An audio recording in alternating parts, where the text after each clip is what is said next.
to talk about Technidyne's Profile Plus tapping and opacity. But before we get started with our primary calibration, it's important to make sure that we have a few things on hand. The first thing that you should have is your opacity standards plate. Next, you'll need your Opal opacity standard. You'll see that this already has its value assigned to it. The next thing you'll need are your preloaded black and white body assemblies. Now at some point you might need to take these out to do an adjustment. If you do need to do that, it's just important to remember that the white body assembly always goes back in the front. If you're going to be doing calibration verification, you'll need 3 sets of paper verification standards. And it's never a bad idea to have your Technidyne operator's manual on hand. Once you have all of this together, you're ready to go ahead and get started on your primary calibration. Our first step is to press the Calibrate soft key. What will be displayed is the value of the last Opal standard that was used. Since we're going to be using the same standard that we used last time, its assigned value of 81.4 already matches what's stored in our instrument.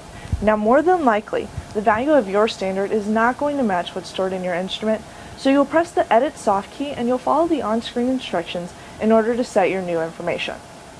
Before we can load our standard, it's important to make sure that it's clean. So you'll want a cleaning solution and a non-abrasive, non-optically brightened cleaning wipe. It's important to make sure that your Opal standard is free of all debris before we do any testing. Once you've got it clean, we can load our Opal standard into our plate. Making sure that the data is face down and near the sample opening, we can go ahead and place that in and we'll load our plate. You'll want to make sure that it goes all the way to the back and that the white lines match up. And we'll press the Test Hard key. The instrument will make opacity measurements by moving the white and black bodies underneath the sample. On the display, you'll see the standard value, which in our case was 81.4, and you'll see the real-time sampling data from the current measurement. This should measure within plus or minus 0.3 of the standard value. If it doesn't, you can take the adjustment wrench, which came with your instrument, and by moving the white body counterclockwise, you can lower the value, or clockwise, you can raise the value, until the real-time sampling data is within that plus or minus 0.3 range of the standard value. Once you've got it within that range, you'll press the Done key, and your calibration is complete. To verify calibration, you'll pick one set of the verification standards. Find the measured data of the 10 measurements and statistics, which is here. You're going to load the paper in so that the 1 lines up with the white line.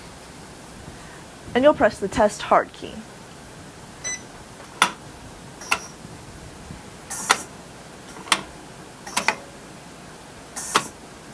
Once it's done reading number 1, you'll move it over to 2 and press the Test key again. You're going to do this all the way around from number 1 to number 10.